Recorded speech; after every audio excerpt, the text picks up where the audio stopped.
C'est ton dernier repas dans cette maison, a souri maman. J'ai plongé la main dans mon sac et j'ai posé un document sur la table. Le tien aussi. Elle l'a lu une fois. Puis l'a relu.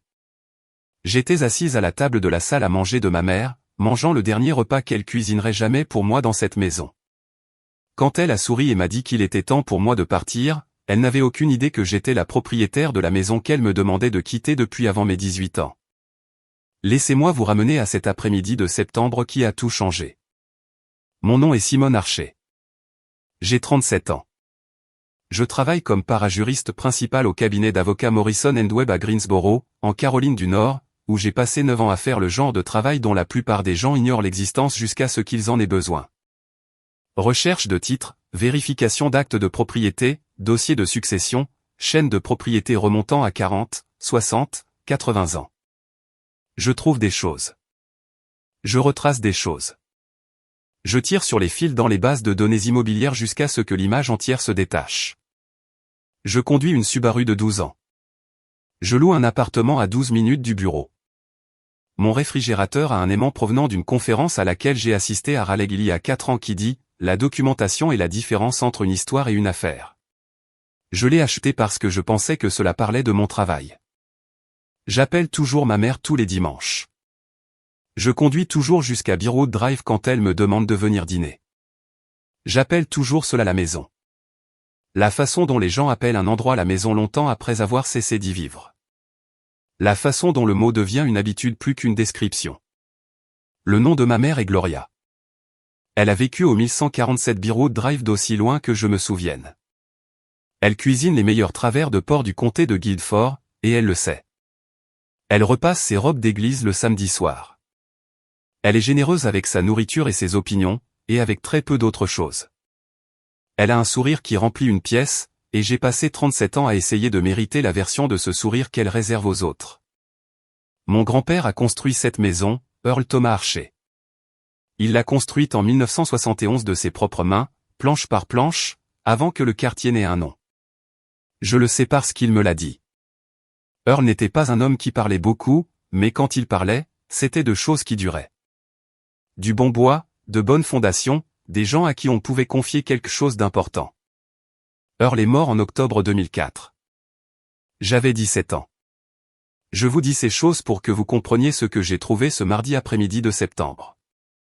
Je vous le dis pour que lorsque j'ai posé ce bout de papier sur la table à manger de ma mère, vous compreniez exactement ce qu'il en a coûté pour en arriver là. La recherche de titres concernait un client dont le nom de famille était Harrington, pour une propriété près de Summit Avenue. Simple, rien d'inhabituel.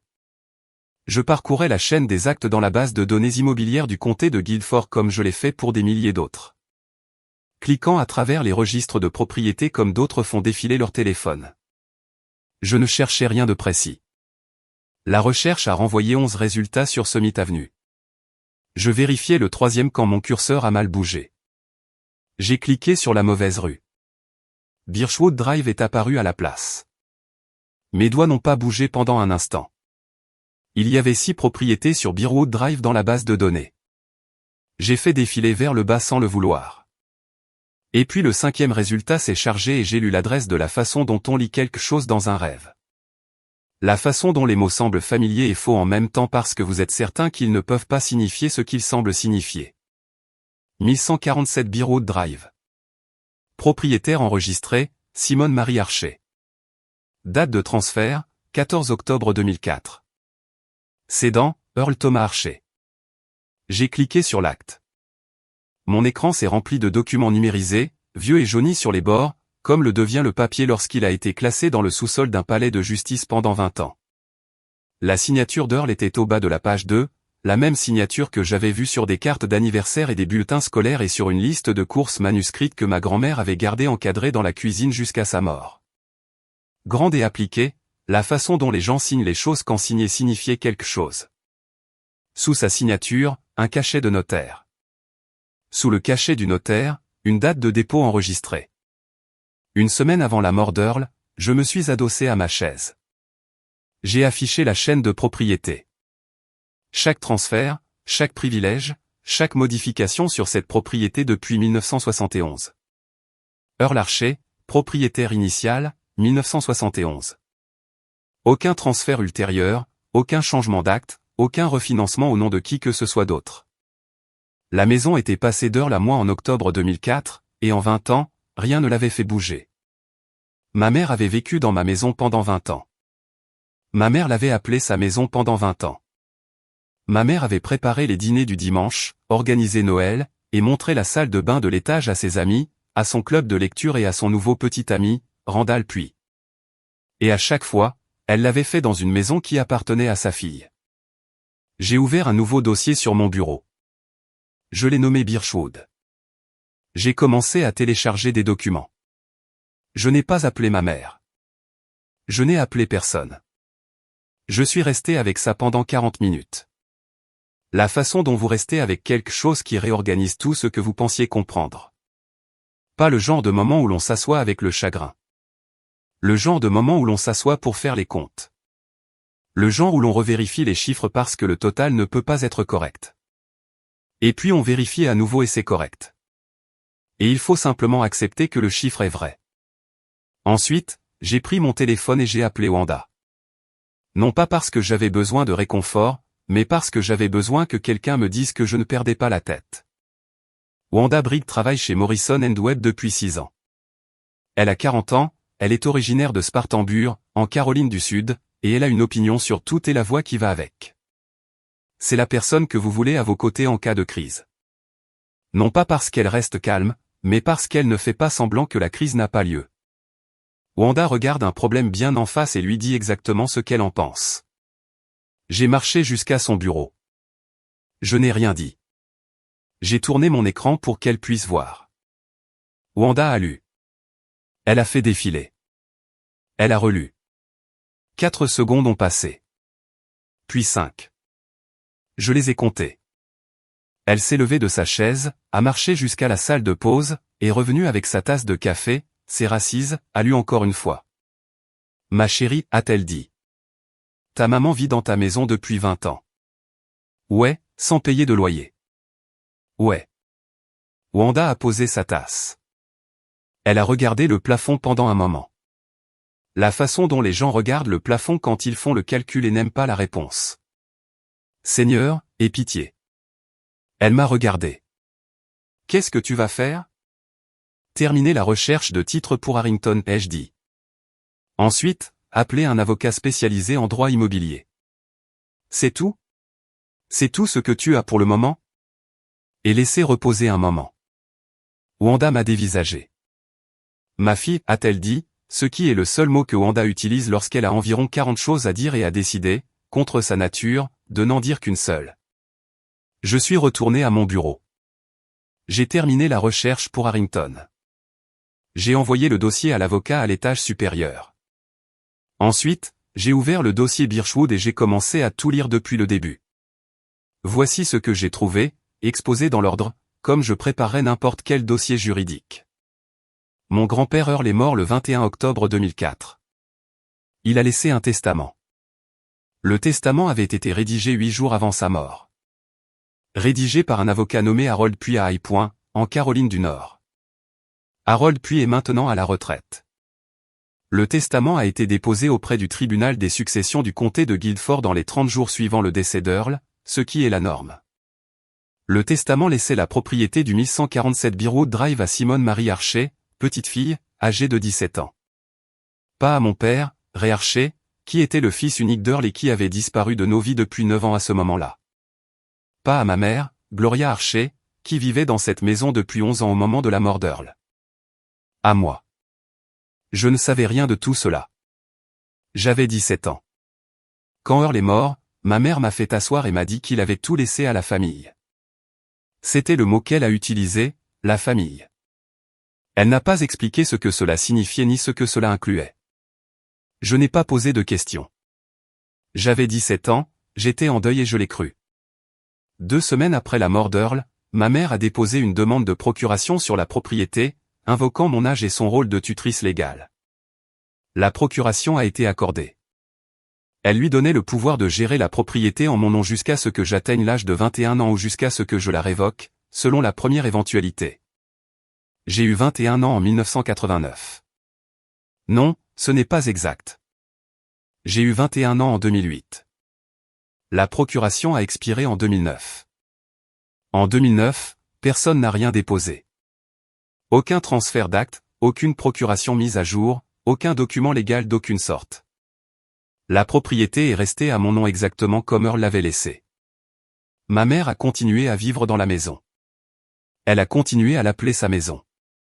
Elle a continué à la présenter comme sa maison à toutes les personnes qu'elle a un jour invitées à l'intérieur. Je suis resté assise à mon bureau à lire les documents du dossier pendant 2 heures et demie. Puis je me suis adossé à ma chaise et j'ai regardé le plafond pendant un long moment. De la façon dont Wanda l'avait regardé lorsqu'elle faisait le calcul. Le calcul était le suivant. Ma mère vivait dans ma propriété depuis 15 ans au-delà du moment où elle avait la moindre autorité légale pour la gérer en mon nom. Elle n'avait pas de bail. Elle n'avait pas de contrat de location. Elle n'avait aucune revendication écrite d'aucune sorte sur cette adresse.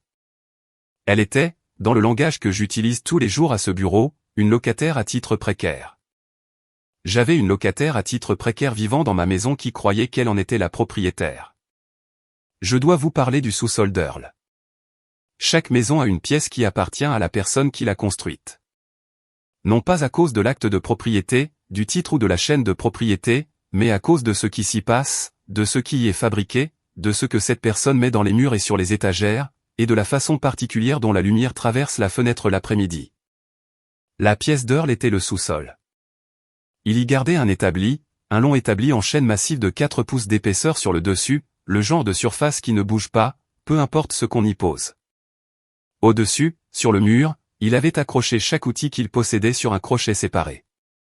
Chaque crochet adapté à la forme de cet outil spécifique, de sorte que lorsqu'on regardait le mur, on voyait la silhouette de marteau, de ciseaux, d'un vilebrequin et d'un rabot à main, disposés comme un portrait de famille d'objets qui avaient fait du bon travail.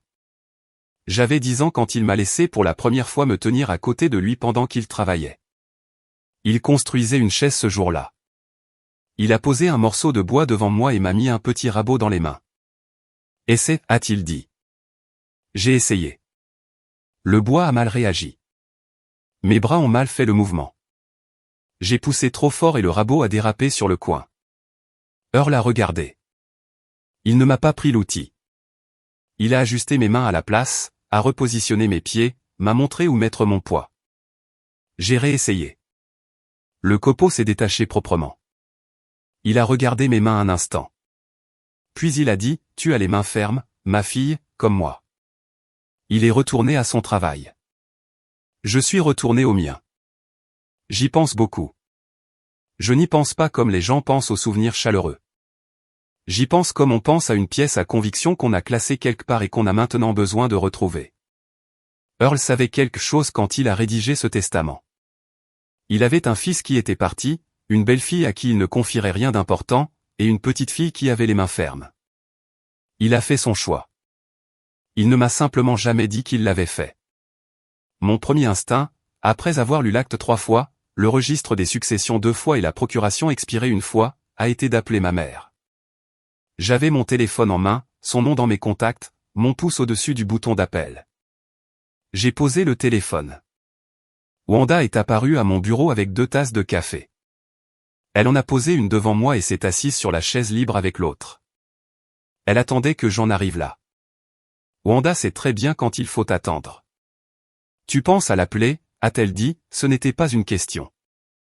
J'y pensais. « Ne le fais pas. » Je sais. Tu as besoin d'un avocat d'abord. Ton propre avocat. Pas quelqu'un d'ici. Immobilier. Quelqu'un qui gère les litiges relatifs aux propriétés résidentielles. Elle a enveloppé sa tasse de ses 2 mains. Tu as besoin de savoir ce que tu as entre les mains avant d'entamer cette conversation. Pour l'instant, tu as un acte de propriété et une procuration expirée.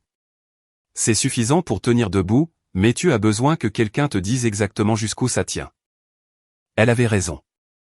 Je savais qu'elle avait raison avant même qu'elle ne le dise. Je l'avais su au moment même où j'avais posé le téléphone. J'ai appelé Peg Morrison le lendemain matin. 3 mois plus tard, je n'avais toujours pas appelé ma mère. Je me disais que c'était parce que je montais le dossier, parce que j'étais minutieuse, parce qu'une bonne assistante juridique ne bouge pas tant que le dossier n'est pas complet. Mais Wanda m'avait demandé une fois, très doucement, pourquoi j'attendais vraiment, et je n'avais pas été capable de lui répondre. Pas honnêtement, pas encore. Ce que je sais maintenant en y repensant, c'est ceci. J'attendais parce qu'une partie de moi croyait encore que si je lui laissais assez de temps, elle ferait quelque chose qui rendrait cela plus facile. Dire quelque chose. Proposer quelque chose d'elle-même. M'appeler et dire, Simone, il faut que je te dise quelque chose à propos du testament d'Earl. Quelque chose que j'aurais dû te dire il y a longtemps. Elle n'a pas appelé. Elle n'a jamais appelé. Ce qu'elle a fait, c'est m'inviter à un dîner. Peg Morrison pratique le droit immobilier à Greensboro depuis 31 ans. Elle a 62 ans. Elle a un bureau d'angle au 4e étage d'un immeuble sur Elm Street. Et dans ce bureau, il y a un ficus qui se meurt depuis si longtemps qu'il est devenu une sorte d'institution. Personne ne l'arrose, personne ne le jette. Peg dit qu'il lui rappelle que certaines choses persistent par pure obstination, ce qui est une qualité qu'elle admire. Elle a lu tout ce que je lui avais apporté en environ 12 minutes. L'acte de propriété, le registre de succession, la déclaration de procuration et sa date d'expiration. La chaîne de propriété remontant à 1971. J'avais organisé cela comme j'organise les dossiers au travail, avec des onglets chronologiques et un résumé d'une page au début. Peg a posé le résumé. Elle m'a regardé par-dessus ses lunettes de lecture. Simone, a-t-elle dit, vous êtes propriétaire de cette maison. Vous la possédez depuis que vous avez 17 ans. Votre mère y vit en tant que locataire à titre précaire. Pas de bail, pas de contrat de location, aucune revendication légale d'aucune sorte. Elle a fait une pause un instant. Techniquement, elle vous doit 20 ans d'arriérés de loyer. Je n'ai rien dit. Je plaisante pour le loyer, a dit Peg, mais pas pour la propriété. Elle s'est tournée vers son ordinateur et a ouvert directement les registres du comté de Guilford, exécutant la même recherche que j'avais faite, la vérifiant elle-même, comme les bons avocats vérifient tout eux-mêmes. Le même acte de propriété est apparu, le même nom. Elle l'a lu, est revenue en arrière, l'a relu. La procuration a expiré en 2009, a-t-elle dit. Après cela, votre mère n'avait plus aucune autorité légale pour agir au nom de la propriété. Ni pour la gérer, ni pour la refinancer, ni pour y ajouter qui que ce soit, ni pour la transférer.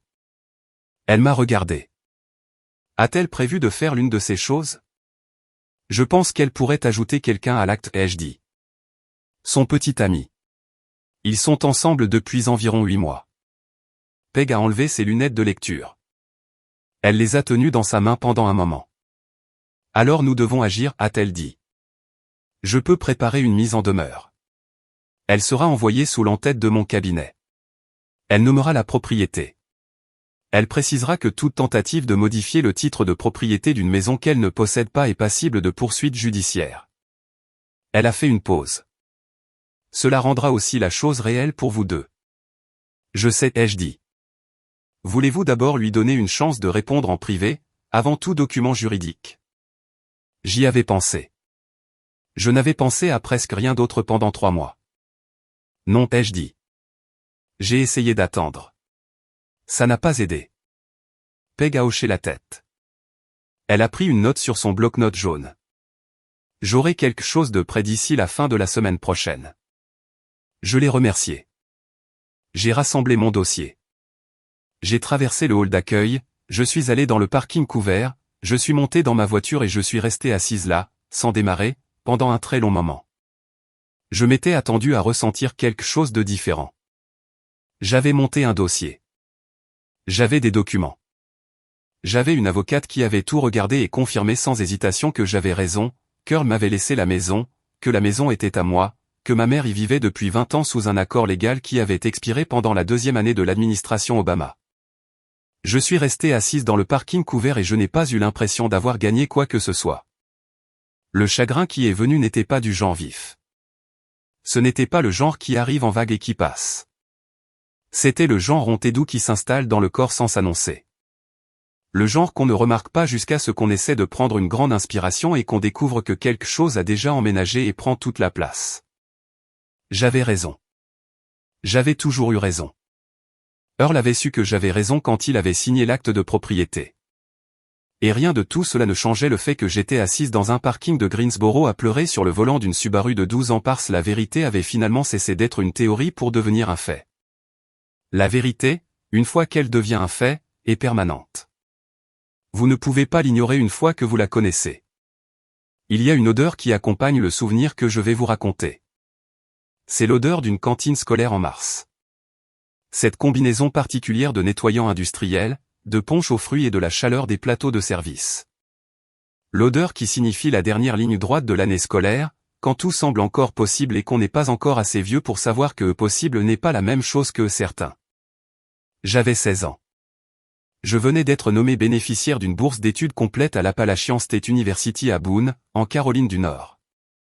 Cursus pré-droit, frais de scolarité entièrement payés, chambre et pension, pendant 4 ans. J'avais postulé en novembre sans le dire à personne. J'avais reçu la lettre d'acceptation en février sans le dire à personne. Je l'avais transportée dans mon sac à dos pendant 3 semaines avant de la ramener à la maison. Je l'ai posée sur la table de la cuisine après le dîner. Ma mère l'a lu pendant que je me tenais près de l'évier. J'ai regardé son visage de la même façon qu'on regarde le visage de quelqu'un à qui on a remis quelque chose de fragile, sans savoir s'il comprend ce qu'il tient. Elle l'a lu une fois. Puis elle l'a posée sur la table et l'a lissée avec sa main, doucement, comme si elle rangeait quelque chose. Boone est à 4 heures d'ici. Elle a dit, je sais, Simone. Elle a levé les yeux vers moi. Sa voix n'était pas en colère. C'était l'autre chose, la chose avec laquelle il était plus difficile de débattre. Il n'y a que nous deux. Ça a toujours été juste nous deux. J'ai regardé la lettre d'acceptation sur la table. J'ai regardé les mains de ma mère, toujours posées dessus. Je ne dis pas que tu ne peux pas y aller, a-t-elle dit. Je dis juste que tu sais ce qu'est cette maison sans toi ici. J'ai appelé Appalachian State le lendemain matin.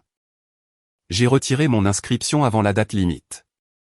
J'ai dit au bureau des admissions qu'il y avait eu un changement dans ma situation familiale. La femme au téléphone a été gentille à ce sujet. Elle a dit que je pourrais postuler à nouveau l'année suivante. Je n'ai jamais repostulé. Je n'avais pas pensé à cet appel téléphonique depuis très longtemps. Je ne m'autorisais pas à y penser. Il y a un type particulier de décision auquel on ne peut survivre qu'en ne le regardant pas directement. De la même manière qu'on ne peut pas regarder certaines lumières. Assise dans le parking de Peg, je l'ai regardée directement. La question que Wanda m'avait posée un jour, très doucement, était celle-ci. Pourquoi est-ce que j'attendais vraiment ? Je lui avais dit que je montais le dossier, que j'étais minutieuse, que je me donnais le temps de comprendre ce que j'avais entre les mains avant d'entamer la conversation. Tout cela était vrai, mais sous ces choses vraies, il y avait ceci. J'attendais parce que je croyais encore, dans une partie de moi que je n'avais pas encore démantelée, que si je lui laissais assez de temps, ma mère me surprendrait. Qu'elle appellerait un dimanche et dirait, « Simone, il y a quelque chose que je voulais te dire. Quelque chose à propos du testament d'Earl. Quelque chose que j'aurais dû te dire il y a longtemps. » Elle n'a pas appelé. Ce qu'elle a fait à la place, c'est m'appeler un jeudi soir. De la même façon qu'elle appelait toujours. Mon prénom d'abord, puis une pause. La façon dont elle prononce mon prénom quand elle a déjà décidé de ce que sera la conversation. Viens dîner dimanche, a-t-elle dit. Annonce spéciale. Tout le monde vient. Apporte quelque chose. Je lui ai dit que j'apporterais un gobelet aux pêches. J'ai raccroché et j'ai envoyé un message à Peg. Nous devons être prêts avant dimanche. Peg a répondu 4 minutes plus tard. J'aurai tout rédigé d'ici vendredi après-midi. J'ai posé mon téléphone sur le comptoir de ma cuisine et je suis resté debout dans mon appartement pendant un moment, dans le silence. Le réfrigérateur bourdonnait. La lumière du soir traversait la fenêtre sous l'angle qu'elle a toujours à cette période de l'année. J'avais passé 3 mois à attendre que ma mère soit quelqu'un qu'elle n'était pas. Dimanche, j'allais arrêter d'attendre. J'avais conduit jusqu'à Bearwood Drive des centaines de fois dans ma vie. Je connaissais chaque virage à la sensation de la route sous les pneus. Chaque point de repère à sa place dans une séquence que j'avais cessé de voir depuis des années. La station-service au coin de Summit. L'église avec le panneau d'affichage à qui il manquait la lettre B d'aussi loin que je me souvienne.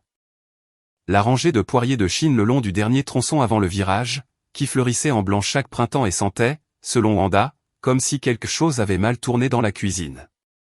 Ce dimanche-là, c'était la première fois que je restais assise dans ma voiture après avoir tourné sur Birchwood Drive et que je regardais la maison avant d'en sortir.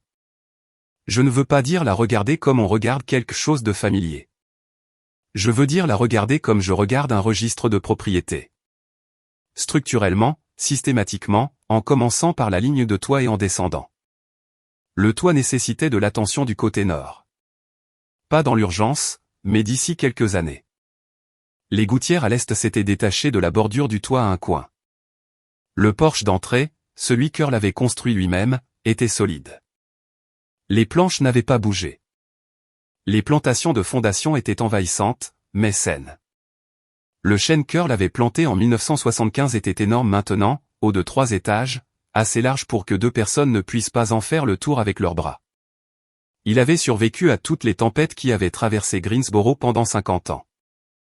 La maison était à moi. Je le savais intellectuellement depuis septembre. Je le comprenais maintenant d'une manière différente.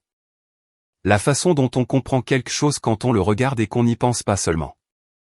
Un homme est arrivé sur le côté de la maison avec un pied de biche. Il avait environ 55 ans, solidement bâti, portant des vêtements de travail qui avaient été lavés de nombreuses fois. Il remplaçait une planche sur la clôture le long de la cour latérale. Il travaillait efficacement et sans lever les yeux, comme travaillent les gens quand ils savent ce qu'ils font. Il m'a remarqué alors que j'étais encore assise dans ma voiture et a levé la main de façon amicale. Je suis sorti. Nous étions assez près pour nous parler. Randall puis, a-t-il dit. Simon Archer. Il a hoché la tête de la façon dont les hommes qui travaillent avec leurs mains hochent la tête, une simple reconnaissance sans cérémonie. Il a regardé la maison pendant un moment, comme je venais de la regarder, puis il a dit, c'est une bonne fondation. Earl savait ce qu'il faisait. Oui, ai-je dit. Randall est retourné à la planche de sa clôture. Je suis entré à l'intérieur. Ma mère avait préparé assez de nourriture pour 20 personnes. Ce n'est pas inhabituel. Gloria Archer cuisine comme elle fait la plupart des choses, à une échelle qui garantit que personne ne pourra dire qu'elle n'a pas essayé. La table de la salle à manger avait 2 rallonges. La belle nappe était sortie. La nappe crème qu'elle réserve pour les occasions qu'elle considère comme importantes. Nous étions 14 au moment où tout le monde est arrivé. Des tantes et des cousins. Une voisine du bout de la rue qui va à l'église de Gloria. Une femme que je n'ai pas reconnue, qui s'est avérée être quelqu'un du club de lecture de ma mère. Randall était rentré de l'extérieur, s'était lavé, et était assis à l'autre bout de la table, parlant doucement à mon cousin Terence de quelque chose qui impliquait une camionnette. J'ai aidé à transporter les plats depuis la cuisine. J'ai rempli le pichet de thé glacé quand il était presque vide. J'ai fait les choses que j'ai toujours faites à ces dîners, ce qui consiste principalement à être utile de manière qui n'exige pas d'être au centre de quoi que ce soit. Mais j'observais. J'avais observé ma mère dans cette maison toute ma vie sans enregistrer ce que je regardais. Ce dimanche-là, j'ai tout enregistré. La façon dont elle posait sa main à plat sur le comptoir de la cuisine quand elle parlait. La façon dont une personne touche quelque chose qu'elle est certaine de posséder. La façon dont elle a fait visiter la maison à Randall, que j'ai pu entendre depuis la cuisine, pièce par pièce. Voici la salle à manger. J'ai refait ces planchers moi-même. Voici la chambre du fond. J'ai fait poser de nouvelles fenêtres il y a 3 ans. Elle n'avait pas refait les planchers elle-même. Elle avait engagé quelqu'un. Je lui avais transféré l'argent. Les photographies sur le mur de la salle à manger étaient toutes de Gloria. Gloria a des événements de l'église. Gloria a un barbecue. Gloria et Randall a ce qui semblait être le jardin botanique. Une photo d'école de moi vers l'âge de 10 ans que je n'avais pas vue depuis des années. Et qui me donnait l'air de me concentrer très fort pour ne pas cligner des yeux. Et dans le coin le plus éloigné de la pièce, derrière un lampadaire légèrement incliné devant lui, une photo encadrée d'Earl. C'était la seule dans la maison. Il se tenait devant un établi, que je savais être l'établi du sous-sol. Les bras le long du corps et son expression, celle qu'il avait toujours sur les photos, pas inamicale, mais ne jouant aucun rôle non plus, simplement présent. Personne n'avait déplacé sa photo à un meilleur endroit en 20 ans.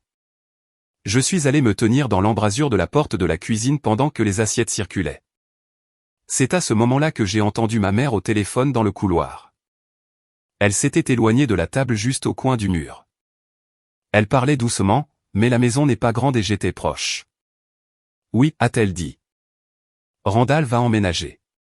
Je vais mettre son nom dessus, aussi. Rendre ça officiel. Ce qui est à moi devrait être à lui. Elle est revenue dans la salle à manger un instant plus tard avec l'expression qu'elle utilise quand elle considère qu'une affaire est réglée. Je me suis excusé pour utiliser les toilettes. Je me suis assise sur le bord de la baignoire pendant 1 minute. Ensuite, j'ai sorti mon téléphone et j'ai tapé un message à Peg Morrison. Elle a l'intention de l'ajouter à l'acte. Nous devons agir maintenant. J'ai remis mon téléphone dans ma poche. Je suis retourné à la table. J'ai mangé ma nourriture et j'ai répondu aux questions quand elles m'étaient adressées. Et j'ai regardé l'horloge au-dessus du réfrigérateur dans la cuisine compter les minutes. Quand le Coblé aux pêches est arrivé, je me suis levé et j'ai dit que je devais y aller. Mon cousin Terence a levé les yeux de son assiette avec une inquiétude sincère. Tu pars, a-t-il dit. Le Coblé est encore chaud.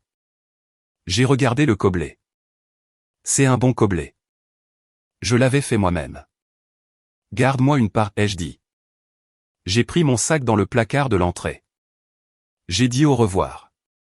J'ai marché jusqu'à ma voiture. Peg m'a rappelé 23 minutes plus tard, juste au moment où je m'insérais sur l'autoroute. La mise en demeure sera prête jeudi, a-t-elle dit. Ne la laissez rien faire avec cette propriété avant cela. Je lui ai dit que je ne le ferais pas. Le lendemain matin, avant même que j'aie terminé ma première tasse de café, ma mère a appelé. Dîner du dimanche, a-t-elle dit. Tout le monde vient. Annonce spéciale. Ne sois pas en retard. Je lui ai dit que je ne serais pas en retard. Ensuite, j'ai appelé Peg et j'ai dit, nous avons besoin que tout soit prêt avant dimanche, pas après. Il y a eu une brève pause de son côté. La pause qu'elle fait lorsqu'elle ajoute une ligne sur son bloc-notes jaune. Fait, a-t-elle dit. Ma mère cuisinait depuis vendredi. Je pouvais le dire au volume de nourriture et à ce genre d'épuisement particulier qu'elle porte quand elle a été dans une cuisine pendant 2 jours. La façon dont elle bouge quand elle a mal au dos, mais qu'elle refuse de le reconnaître parce que le reconnaître l'obligerait à s'arrêter. 2 sortes de tartes sur le comptoir, une marmite de choux cavalier qui était clairement sur le feu depuis le matin. Les travers de porc étaient dans le fumoir depuis la veille. Les macaronis étaient de ceux cuits au four avec 3 fromages, le genre qu'elle ne fait que pour les occasions qu'elle juge assez importantes pour justifier l'effort. 14 personnes sont venues.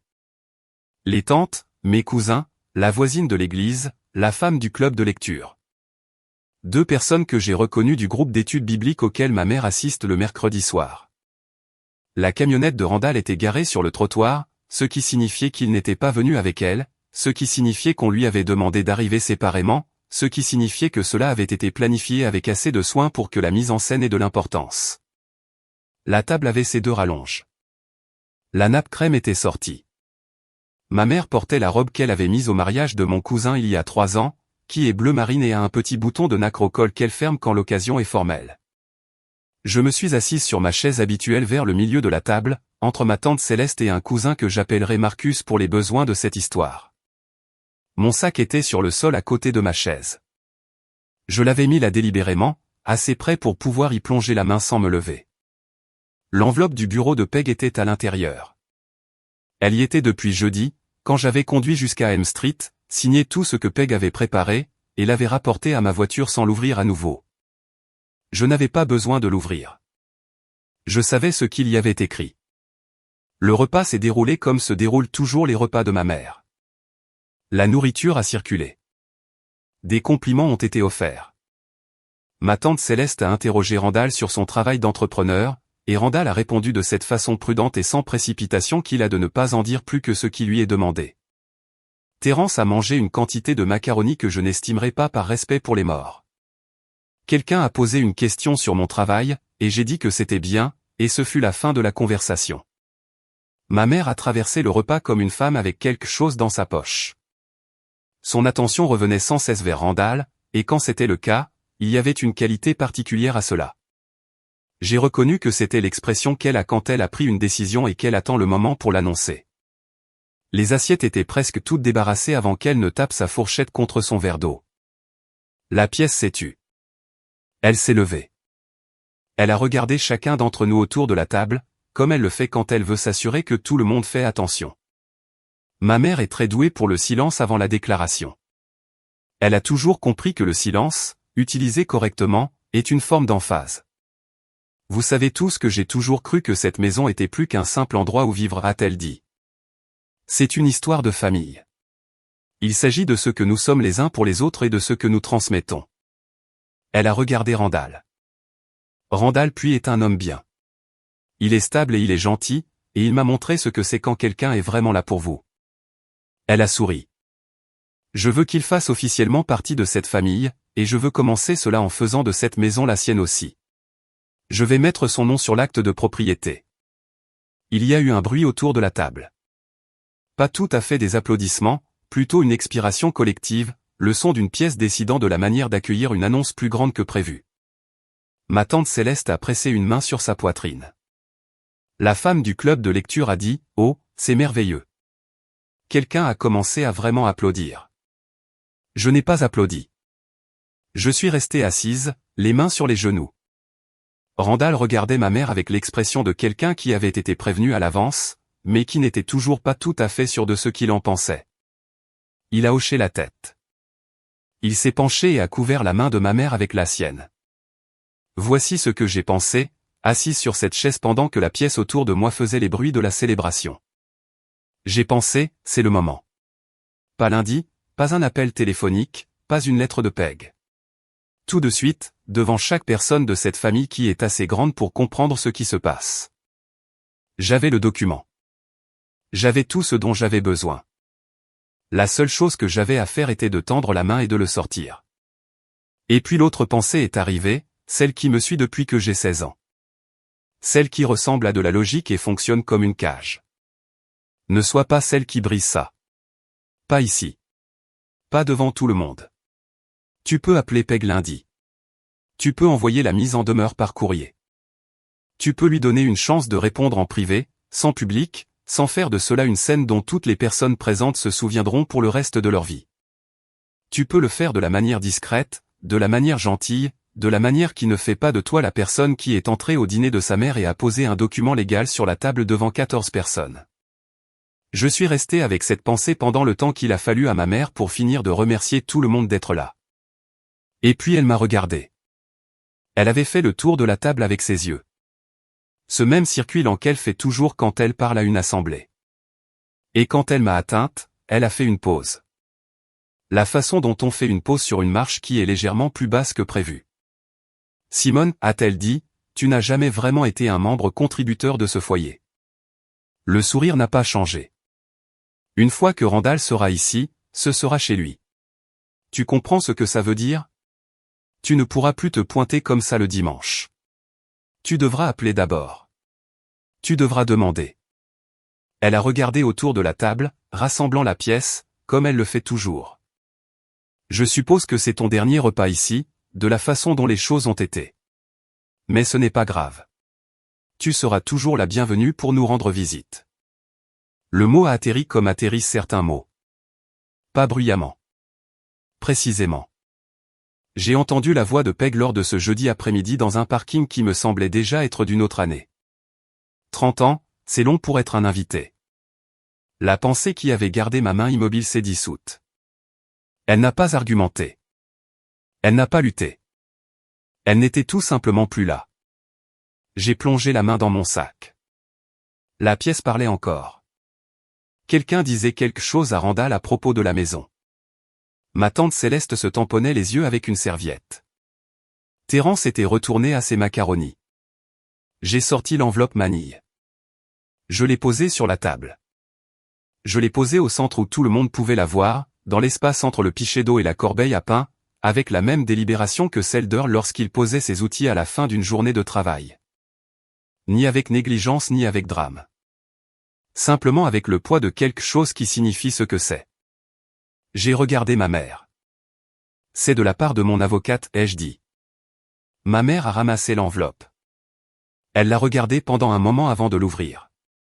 La façon dont les gens regardent quelque chose qu'ils ne veulent pas toucher mais qu'ils ne peuvent pas reposer. Puis elle a sorti les documents. 2 pages plus la copie de l'acte de propriété jointe. L'entête de paie en haut de la première page, mon nom et le nom de ma mère et l'adresse du 1147 Bearwood Drive, et un langage qui était précis et spécifique et ne laissait aucune place à l'interprétation. La pièce était devenue silencieuse au moment où Gloria a atteint le bas de la première page, pas le silence poli d'un repas, l'autre genre. Elle a lu la deuxième page, puis elle a regardé la copie de l'acte, celle avec la signature d'Earl, celle d'octobre 2004. Elle l'a lu une fois, elle l'a relue. Un long moment a passé. Qu'est-ce que c'est, a-t-elle dit. Elle ne posait pas la question. Elle savait ce que c'était. La question était la seule chose qui se dressait entre elle et ceux qui allaient suivre. C'est une mise en demeure, ai-je dit. Et une copie de l'acte qu'Earl a déposé la semaine avant sa mort. La maison est à mon nom depuis que j'ai 17 ans. La mise en demeure signifie que toute tentative de modifier le titre de propriété, d'y ajouter des noms, de le refinancer ou de transférer un quelconque intérêt sur celui-ci est passible de poursuites judiciaires. Ma tante Céleste a tendu le bras à travers la table et a pris le document des mains de Gloria. Elle a lu le premier paragraphe. Puis elle l'a reposé très soigneusement. De la façon dont on repose quelque chose dont on ne s'est pas rendu compte qu'il était brûlant jusqu'à ce qu'on le tienne déjà. Les registres immobiliers du comté de Guildford sont publics, ai-je dit. N'importe qui à cette table peut les consulter ce soir. Personne n'a rien dit pendant un instant. Puis mon cousin Marcus, qui a une voix forte et l'utilise généreusement, a dit « Elle ne peut pas faire ça à la maison de sa mère. » Ce n'est pas la maison de sa mère, ai-je dit. Ça n'a jamais été la maison de sa mère. C'est la mienne. J'ai regardé ma mère. Ce qui signifie, maman, que c'est aussi ton dernier repas ici, pas seulement le mien. Ensuite, j'ai regardé Randall. Randall tendait la main. Il l'avait fait discrètement pendant que Marcus parlait. Il demandait le document. Je lui ai passé la copie de l'acte. Il l'a lu comme il fait la plupart des choses, sans se presser, en commençant par le début, sans sauter à la fin. La pièce a attendu. Il a tourné à la deuxième page. Il a regardé la signature d'Earl. Il a regardé la date. Il a posé le document sur la table devant lui. Il s'est tourné vers ma mère. Tu m'avais dit que c'était ta maison, a-t-il dit.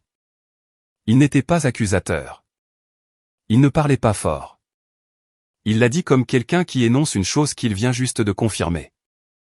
De la même façon que l'on donne le numéro de l'autoroute quand on a vérifié la carte et qu'on en est maintenant certain. Gloria a ouvert la bouche. Rien n'est sorti. Randall s'est levé. Il m'a regardé de l'autre côté de la table. Pas chaleureusement, pas froidement, mais directement. La façon dont quelqu'un vous regarde quand il respecte le fait que vous ayez fait quelque chose qu'il n'aurait peut-être pas été capable de faire lui-même. Il a hoché la tête une fois. Je suis désolé, a-t-il dit. Puis il a pris sa veste sur le dossier de sa chaise, a marché jusqu'à la porte d'entrée et l'a fermée derrière lui. La pièce était très silencieuse. Puis Terence a levé les yeux de son assiette, a regardé les visages autour de lui, puis a baissé les yeux vers son assiette à nouveau et a dit, « Alors, le dîner a toujours lieu. » La femme du club de lecture a laissé échapper un rire qui sort quand quelque chose est à la fois déplacé et exactement vrai. Quelqu'un a donné un coup de pied à Terence sous la table. Il a levé les yeux avec la plus grande sincérité et a dit, « Quoi ? Je demande pour moi. » Ma mère s'est tournée vers moi. L'expression qu'elle arborait depuis qu'elle avait ouvert l'enveloppe, celle qui passait par quelque chose que je ne pouvais pas nommer, s'est figée en quelque chose que je reconnaissais. C'était l'expression qu'elle utilise quand elle a décidé que la meilleure défense est de rendre l'autre personne responsable de tout. Earl ne voudrait jamais ça, a-t-elle dit. Sa voix était devenue basse et prudente. Earl aimait cette famille. Il ne voudrait jamais que sa propre petite-fille utilise un bout de papier pour détruire ce qu'il a construit. Earl a rédigé l'acte, ai-je dit. Tu fais ça pour me blesser. Je fais ça parce que tu es sur le point de mettre le nom d'un homme sur la propriété de mon grand-père. Un homme que tu connais depuis 8 mois. C'est ma maison. Sa voix montait maintenant et la pièce le ressentait comme une pièce ressent un changement de pression. 30 ans que je vis dans cette maison. 30 ans que je la garde propre, que je paie pour les choses et que j'en ai fait ce qu'elle est. Un bout de papier n'efface pas 30 ans. Il n'a pas besoin de rien effacer, ai-je dit. L'acte ne dit pas ce que tu as fait ou pas fait dans la maison. Il dit à qui elle appartient. Elle s'est tournée vers la pièce. Elle a toujours été meilleure que moi pour se mettre l'assemblée dans la poche. C'est l'une des choses qu'elle fait instinctivement. Comme certaines personnes attrapent leur téléphone quand elles sont mal à l'aise. Elle a regardé les tantes, les cousins, la voisine de l'église. Vous voyez ce qu'elle fait, a-t-elle dit. Vous voyez quel genre de fille fait ça? Ma tante Céleste n'a rien dit. Elle regardait la table. Ma tante Phyllis, qui est la sœur cadette de Céleste et qui n'a jamais de ma mémoire été incertaine à propos de quoi que ce soit, regardait la copie de l'acte qui était toujours posée devant la chaise vide de Randall. La voisine de l'église a dit doucement mais clairement, « Gloria, quel nom est sur l'acte ?» Gloria ne lui a pas répondu. Je me suis levé. J'ai passé la lanière de mon sac sur mon épaule. La mise en demeure prend effet immédiatement, ai-je dit. Cela signifie aucun changement sur la propriété, aucun nom ajouté, aucun accord conclu avec un tiers concernant le titre. Le bureau de Peg vous contactera pour les prochaines étapes. J'ai regardé ma mère. Tu as du temps. Je ne te demande pas de faire quoi que ce soit ce soir, mais ça devait arriver avant que tu n'ailles plus loin. J'ai dit au revoir à l'assemblée. Je n'étais pas sûr que l'assemblée m'ait entendu. J'ai marché jusqu'au placard de l'entrée, j'ai pris ma veste et je suis sorti par la porte d'entrée. La porte Curl avait installée lui-même, celle avec le panneau de vitrail en haut qui projette de la lumière colorée dans l'entrée en fin d'après-midi. Je l'ai refermée derrière moi. Je suis resté assise dans ma voiture sur Bearwood Drive pendant un long moment. Les lumières étaient allumées à l'intérieur de la maison. Je pouvais voir du mouvement à travers la fenêtre de devant, des formes traversant d'avant en arrière, le dîner continuant ou se terminant ou se transformant en autre chose. Je ne pouvais pas dire quoi. J'ai regardé la lumière colorée du panneau de l'entrée briller sur le plafond du porche. Earl avait choisi ce vers lui-même. Il m'avait dit une fois qu'il voulait que les gens sachent qu'ils entraient dans un endroit qui avait été pensé. J'avais fait ce que j'étais venu faire. C'était fini, ou le début de la fin, ce qui est une chose compliquée en soi. Je m'étais attendu à du soulagement, ou de la colère, ou à la satisfaction particulière qui vient quand on a eu raison sur quelque chose pendant très longtemps et que finalement quelqu'un d'autre doit y faire face. Ce qui est venu à la place était plus silencieux que tout cela.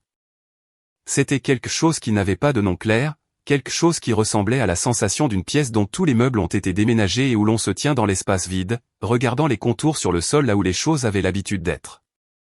Je suis rentré chez moi. Je n'ai appelé personne.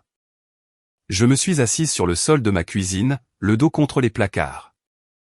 Et je suis resté là jusqu'à ce que la lumière à l'extérieur change, ce qui est ce que je fais quand il s'est passé quelque chose que j'ai besoin de laisser devenir réel avant de pouvoir commencer à y faire quoi que ce soit. C'est devenu réel lentement, comme le font la plupart des choses vraies. Ma mère a appelé 14 fois en 3 jours. Je le sais parce que mon téléphone tenait le compte. Je n'ai pas écouté les messages vocaux.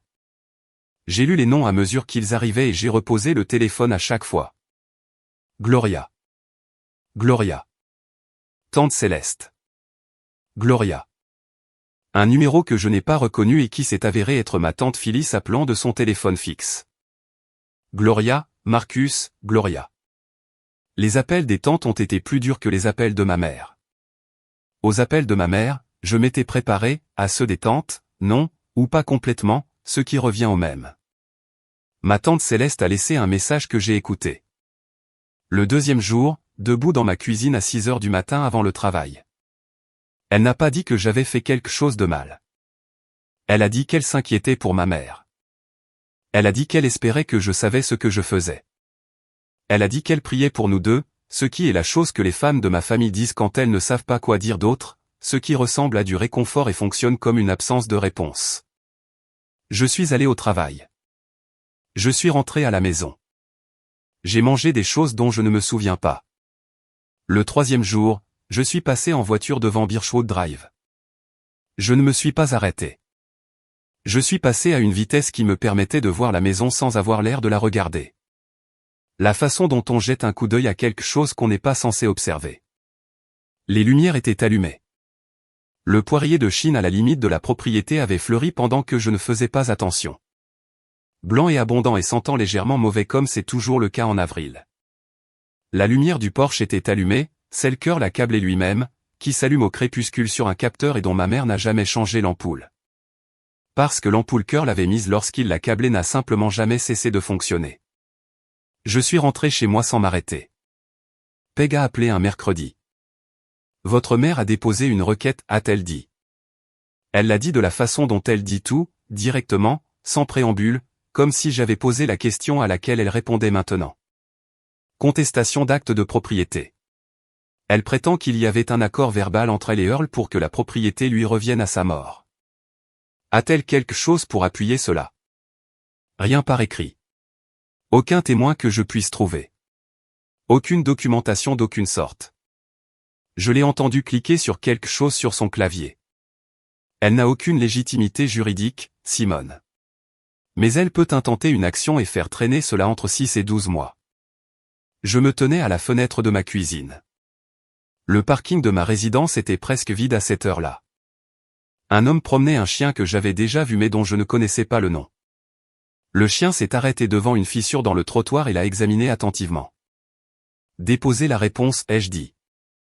Et la motion pour des sanctions. Si elle veut lancer une action frivole, le tribunal peut décider de ce que cela lui coûtera. C'est fait, a dit Peg. Il y a eu le bruit de son stylo écrivant quelque chose. Allez-vous bien? Je vais bien, ai-je dit, ce qui n'était pas tout à fait vrai, et que Peg, qui a pratiqué le droit pendant 31 ans et développé la capacité d'entendre l'espace entre les mots, n'a pas eu l'air de croire complètement. Elle a dit qu'elle me tiendrait au courant. Nous avons raccroché. Je suis resté à la fenêtre jusqu'à ce que l'homme au chien rentre à l'intérieur. Wanda est passée vendredi soir. Je ne le lui avais pas demandé. Elle est apparue à ma porte avec une barquette de quelque chose du restaurant haïtien sur Elm Street, 2 fourchettes en plastique et aucune explication particulière pour sa présence, ce qui est la chose la plus vraie à propos de Wanda. Elle ne s'explique pas lorsqu'elle a décidé que quelque chose était nécessaire. Nous nous sommes assises sur le sol de ma cuisine car ma table n'a que 2 chaises et qu'aucune de nous n'avait envie de s'asseoir à une table. J'avais sorti une boîte de vieilles photographies de sous mon lit à un moment donné la semaine précédente. Je ne me souvenais pas l'avoir sortie. Elle était juste là, ouverte sur le sol à côté de mon canapé. Wanda a plongé la main dans la boîte pendant qu'elle mangeait et en a sorti une photographie. Elle l'a regardée un instant. Puis elle me l'a tendue. J'avais 16 ans sur la photographie. Je portais une robe d'église un jour de semaine, ce que j'avais fait parce que cela ressemblait à une occasion spéciale. Je tenais une lettre. Je souriais sur la photographie d'une manière que je ne reconnaissais presque pas, le sourire spécifique d'une personne qui est en possession de quelque chose qui lui semble, à ce moment-là, exactement juste. C'est toi à 16 ans, a demandé Wanda. Oui. Qu'est-ce que tu tiens? Une lettre d'acceptation. Bourse d'études complète à l'Appalachian State University. Wanda a regardé à nouveau la photographie. Puis elle m'a regardé. Tu ne m'as jamais dit que tu avais eu une bourse. Je l'ai annulée. Elle n'a rien dit tout de suite. Wanda est capable de silence lorsqu'elle détermine que le silence est le bon outil. Elle a tenu la photographie à 2 mains et l'a regardée longuement. Et puis elle l'a posée soigneusement sur le sol entre nous. Simone, a-t-elle dit, penses-tu que ta mère ne pouvait vraiment pas rester seule? Ou penses-tu qu'elle avait besoin que tu restes parce que le fait que tu restes lui semblait être quelque chose qui lui appartenait? J'ai regardé la photographie. La question n'a rien brisé en moi. Cela n'a pas ressemblé à une révélation. C'était comme si quelque chose que j'avais toujours su était dit à voix haute pour la première fois. La façon dont certaines choses ne deviennent réelles que lorsque quelqu'un d'autre les nomme. Je ne sais pas, ai-je dit. Puis, après un moment, je crois que je sais. Nous sommes restés assises là pendant un moment après ça, sans beaucoup parler. Wanda a fini son repas. Je n'ai pas fini le mien. À un moment donné, elle a dit qu'elle devait rentrer, je l'ai accompagnée jusqu'à la porte et elle m'a serré dans ses bras comme Wanda serre les gens dans ses bras, fermement et sans cérémonie. Et puis elle est partie. Je suis retourné sur le sol de la cuisine. J'ai ramassé la photo de moi à 16 ans et je l'ai regardée longuement. Voici ce que j'ai compris, assise sur le sol de ma cuisine un vendredi soir d'avril, en regardant le visage d'une fille qui était sur le point d'annuler une bourse qu'elle avait méritée. La maison n'était pas le début de l'histoire. La maison n'était que la chose la plus récente. C'était la bourse d'études. C'était 20 ans de dîners dominicaux où je conduisais 40 minutes, j'aidais et je repartais en me sentant comme une visiteuse dans un endroit pour lequel j'avais renoncé à un avenir afin de rester près d'elle. C'était à chaque fois que je transférais de l'argent sans qu'on me demande si je pouvais me le permettre. Et à chaque fois que je conduisais 40 minutes parce qu'elle avait appelé. Et à chaque fois que je m'asseyais à cette table de salle à manger et que j'attendais la version du sourire de ma mère qu'elle réserve aux autres. La maison n'était que la chose qu'Earl avait eu la clairvoyance de mettre par écrit. Il y avait un SMS sur mon téléphone quand je suis revenu après avoir accompagné Wanda.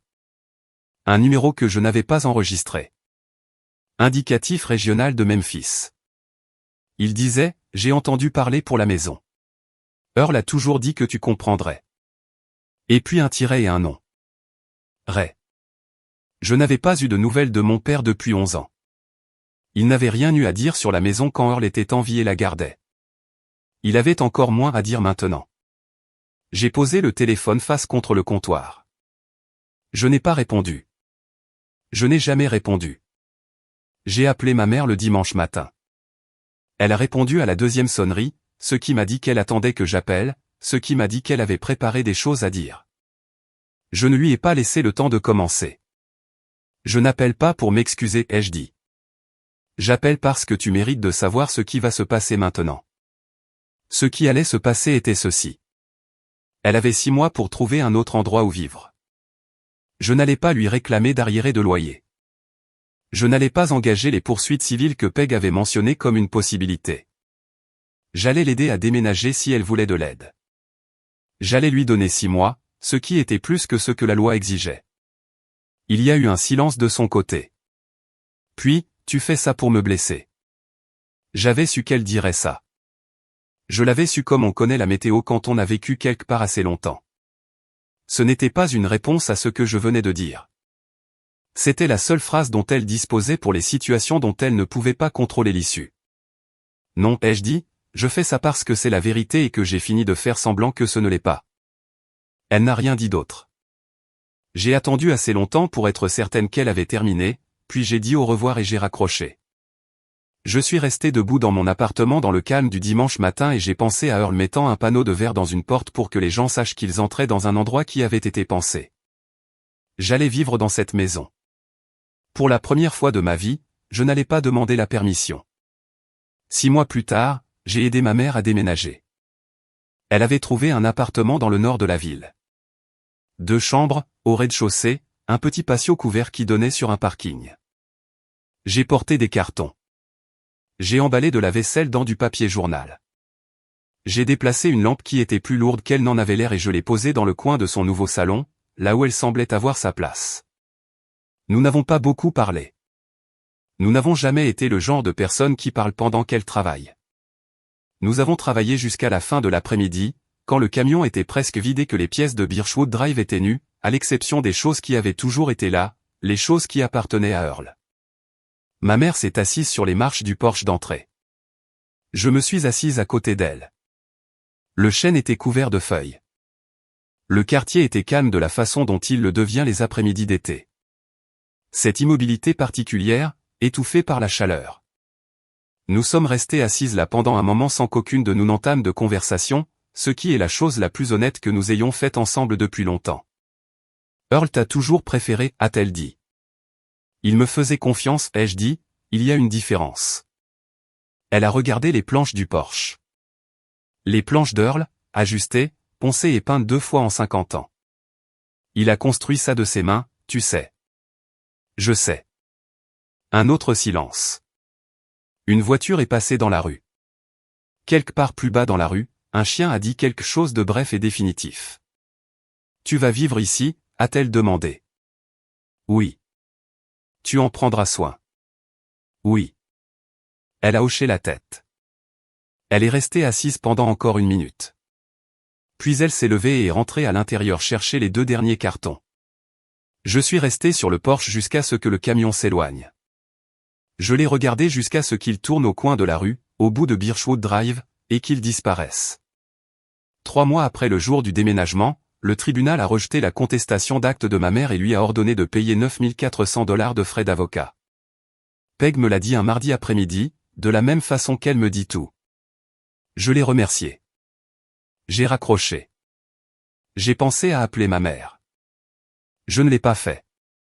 J'ai traversé la maison seul pour la première fois ce soir-là. Chaque pièce était redevenue elle-même. Les planchers, les fenêtres, la façon particulière dont le son se déplace dans un espace quand il n'est pas rempli des meubles de quelqu'un d'autre. La salle à manger, le couloir, la pièce du fond avec la fenêtre qui donne sur la cour. J'ai tout parcouru sans me presser. J'avais apporté une seule photographie avec moi. Je l'ai accrochée au centre du mur du salon. Earl debout devant son établi, les bras le long du corps, ne jouant aucun rôle. Puis je suis descendu au sous-sol. L'établi était exactement là où il avait toujours été. Les outils étaient toujours accrochés à leurs crochets dans les formes qu'Earl leur avait données, chacun à sa place, organisés avec la patience de quelqu'un qui a compris que les bonnes choses durent quand elles sont bien entretenues. J'ai touché le rabot à main. Le manche était lisse après des décennies d'utilisation, le bois usé par la forme d'une poigne qui n'était pas la mienne, mais que ma main comprenait tout de même. Je me suis assise sur le sol du sous-sol, à côté de l'établi. Je suis resté là pendant un moment, non pas parce que j'étais perdu, mais parce que j'étais arrivé quelque part et qu'il fallait que je laisse la chose devenir réelle. Ensuite, je suis remonté à l'étage. Je me suis assise sur le porche avec mon téléphone. J'ai trouvé le numéro des admissions au cycle supérieur de l'Appalachian State University. J'ai appelé. Une femme a répondu et je lui ai dit que j'étais intéressé par des informations sur le cursus universitaire pré-droit. Elle m'a demandé mon nom et je le lui ai donné. Elle m'a demandé comment elle pouvait m'aider et j'ai dit que je n'en étais pas encore sûr. Je commençais tout juste à me renseigner. C'était suffisant pour l'instant. C'était suffisant. L'acte de propriété disait que je possédais cette maison depuis que j'avais 17 ans. Mais je ne l'ai pas possédée avant le jour où j'ai traversé chaque pièce seule et où j'ai arrêté de m'excuser d'être là. Earl ne m'a pas donné une maison. Il m'a donné la permission. Le reste, j'ai dû me le donner moi-même. Y a-t-il quelque chose qui vous a été donné ou qui a toujours été à vous, et devant lequel vous vous êtes tenu à l'extérieur, attendant d'être invité à y entrer? À quoi cela ressemblerait-il de simplement franchir la porte? Il y a une différence entre ce qui vous appartient et ce qu'on vous a permis de revendiquer. Parfois, les deux choses semblent si différentes que vous passez des années debout devant une porte qui n'a jamais été verrouillée, à attendre que quelqu'un vous tende la clé. Le grand-père de Simone a mis son nom sur cet acte parce qu'il a compris quelque chose qu'elle mettrait 20 ans à apprendre, que les personnes qui vous aiment bien ne se constituent pas comme la permission dont vous avez besoin. Elles vous remettent la chose et vous font confiance pour savoir quoi en faire. Si vous avez attendu l'approbation de quelqu'un avant de prendre de la place dans votre propre vie, cela vaut la peine de vous poser honnêtement la question. Cette permission va-t-elle vraiment arriver un jour? Ou avez-vous été celui ou celle qui tenait la clé depuis le début, appelant ce poids par un nom plus confortable comme patience, ou loyauté, ou amour? Quelle est la chose dans votre vie qui a toujours été à vous et que vous ne vous êtes pas encore permis de revendiquer pleinement?